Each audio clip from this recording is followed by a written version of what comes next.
Assalamualaikum warahmatullahi wabarakatuh. Hai semuanya. Nama saya Eva Gustina. Saya mahasiswi dari IAIN Langsa jurusan Bimbingan dan Konseling Islam. Saya sekarang sedang semester 4. Saya membuat podcast ini untuk memenuhi tugas dari mata kuliah Psikologi Sosial yang diampu oleh Pak Didi Surya. Oke, di sini saya mau membahas tentang cemburu. Cemburu itu apa sih sebenarnya? Cemburu itu sifat atau emosi? Rasa cemburu itu adalah perasaan yang bermula dari rasa takut kehilangan orang atau hal yang disayangi karena orang lain. Tidak melulu soal cinta, rasa cemburu juga bisa bermunculan di pertemanan, persaudaraan, hingga pekerjaan. Cemburu merupakan perasaan yang kompleks, sehingga orang yang merasakannya terkadang bingung sendiri terhadap emosi yang memenuhi hati dan pikirannya.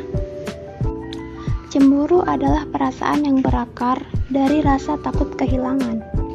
Cemburu itu adalah perasaan yang natural, sehingga pernah muncul di setiap diri manusia, bahkan sejak kecil.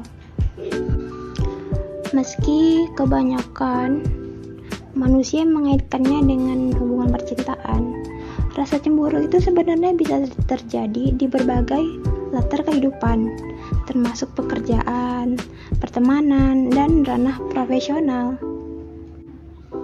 Nah, jadi supaya kita tahu bagaimana cara mengatasi cemburu itu, di sini saya akan membahas tentang apa itu cemburu dulu ya.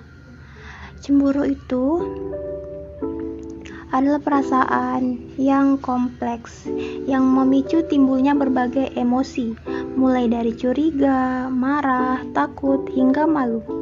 Perasaan ini bisa dialami siapapun, baik itu tua, muda, laki-laki maupun perempuan.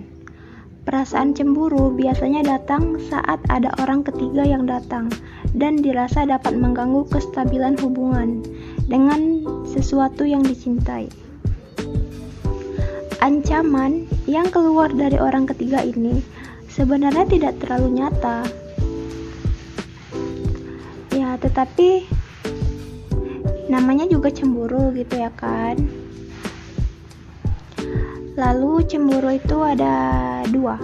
Cemburu ini beda tipis dengan iri. Berbeda juga nggak sama. Rasa cemburu adalah ketakutan orang lain mengambil sesuatu yang merupakan hak atau milik kita. Sementara rasa iri itu adalah keinginan untuk memiliki sesuatu yang punya orang lain. Berbeda kan?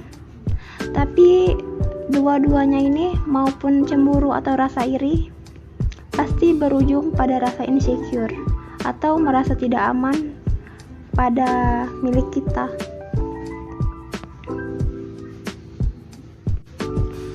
Terus penyebab terjadinya cemburu itu apa?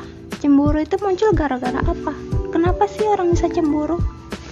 Jadi gini, sebagai manusia pernah merasakan cemburu itu adalah hal yang wajar. Rasa cemburu biasanya berawal dari rasa takut kehilangan. Jika bisa dikontrol dan dimaknai lebih dalam, perasaan ini sebenarnya bisa dijadikan sebagai tanda bahwa semuanya perlu mengevaluasi hubungan dengan pasangan, saudara, ataupun teman kerja. Hasil evaluasi ini bisa berujung pada hal positif, sehingga perasaan cemburu dapat dilihat sebagai suatu hal yang diperlukan untuk membuat suatu hubungan lebih hidup dan terus-menerus berkembang ke arah yang lebih baik. Namun, jika rasa cemburu yang muncul sangat berlebihan, gimana? Ya, rasa cemburu itu juga sempat. Jadi, jika rasa cemburu yang muncul sangat berlebihan, maka penyebabnya biasanya berakar pada kondisi mental orang yang cemburu. Misalnya nih, rasa percaya diri yang rendah, emosi yang tidak stabil, cenderung mudah cemas, serta mengalami mood swing, terus merasa insecure, dan pada akhirnya berujung pada perilaku yang posesif, terlalu bergantung pada pasangan, merasa tidak pantas dalam menjalani hubungan, serta merasa takut secara berlebihan bahwa pasangan akan meninggalkan atau tidak mencintai kita lagi. Jadi tanda-tanda kalau kita sedang merasa cemburu itu apa? Saat kita ngerasa cemburu, pasti kita menunjukkannya itu dengan cara yang berbeda-beda gitu kan. Ada yang diam aja, ada yang menunjukkan seadanya, tapi ada juga yang sangat ekspresif, bahkan hingga menyakiti orang lain. Jadi tanda kalau misalnya kita sedang merasa cemburu itu, yang pertama itu adalah muncul perasaan marah saat ada orang atau sesuatu yang berinteraksi dengan yang kita sayangi. Marah saat pasangan atau teman kita tidak bisa menghabiskan waktu dengan kita, tidak bisa merasa turut bahagia saat teman kita mendapatkan sesuatu yang dia inginkan, tidak merasa suka terhadap sesuatu yang orang baru masuk ke dalam kehidupan percintaan tanpa sebab yang jelas. Terus merasa sangat sedih saat memikirkan pasangan atau teman dan saudara. Terus cemburu itu kan bisa terjadi kapan aja, di mana aja, dan pada siapa aja ya kan. Jadi perasaan cemburu ini ada beberapa macam. Yang pertama adalah rasa cemburu dalam hubungan antar manusia. Rasa cemburu ini bermula dari ketakutan bahwa pasangan, saudara maupun teman akan menggantikan kita dengan orang lain. Contohnya nih, ada seorang istri yang berbincang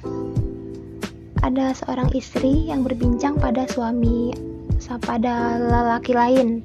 Terus suaminya ini kayak marah gitu. Suaminya ini merasa insecure karena istrinya ini banyak menghabiskan waktu dengan teman-temannya gitu. Contoh yang lainnya, seorang adik yang tidak suka melihat kakaknya pergi bersenang-senang tanpa dirinya. Lalu teman-teman yang merasa keberatan saat kita punya ada teman baru. Banyak ya contohnya. Lalu adalah rasa cemburu terhadap status sosial atau jabatan. Rasa cemburu ini sering terjadi di tempat kerja. Biasanya berhubungan dengan kompetisi satu sama lain. Misalnya nih, Anda merasa tidak nyaman melihat satu teman kantor dipromosikan atau dinaikkan jabatan ke posisi yang lebih tinggi.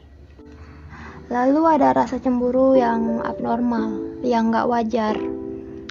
Rasa cemburu ini biasanya tuh disebut sebagai cemburu patologis atau cemburu ekstrim.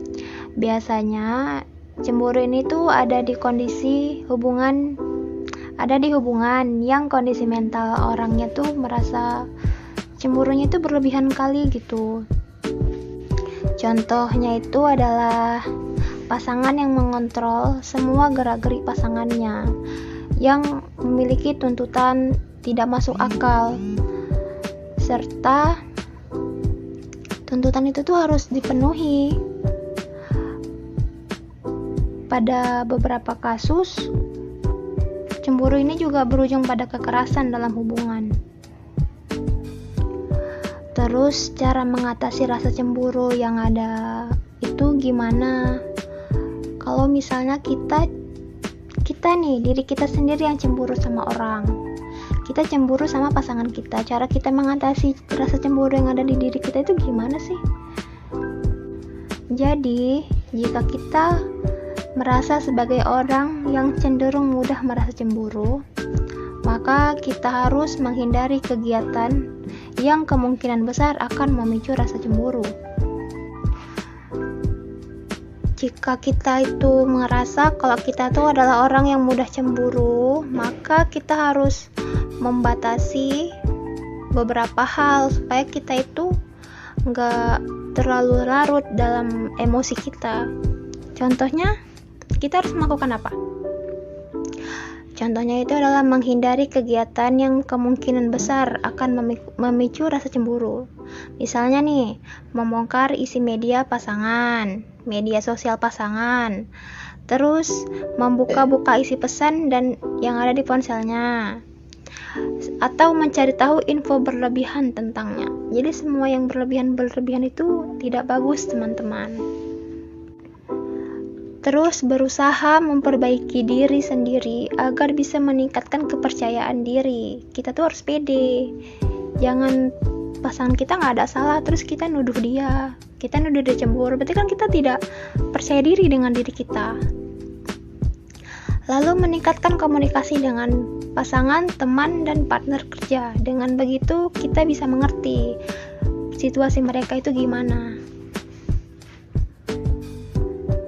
Jadi kalian tahu nggak, cemburu yang berlebihan itu bisa menandakan gangguan mental loh.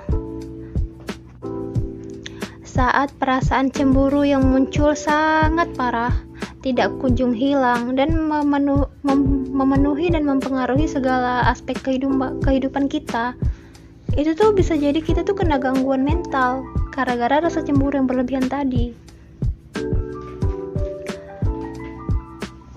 Jadi, jika sudah begini, gimana?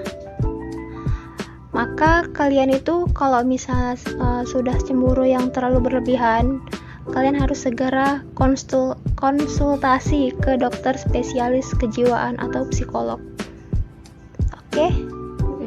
Beberapa gangguan mental yang memiliki rasa cemburu berlebihan sebagai gejala, antara lain itu apa? Yang pertama itu adalah skizofrenia. Yang kedua adalah paranoia. Yang ketiga psikosis, lalu gangguan kecemasan. Lalu selanjutnya adalah borderline personality disorder atau DPD. Lalu adalah gangguan kedekatan dan atau attachment issue. Jadi sekian podcast saya tentang cemburu. Saya masih dalam tahap belajar, mohon dimaklumin apabila ada kata-kata saya atau Jadi sekian podcast tentang cemburu dari saya. Saya masih dalam tahap belajar. Saya juga baru kali ini membuat podcast, jadi saya rada-rada gugup. Sekian. Terima kasih atas waktunya mendengarkan podcast ini. Mohon maaf apabila saya ada kesalahan kata. Saya akhiri. Assalamualaikum warahmatullahi wabarakatuh.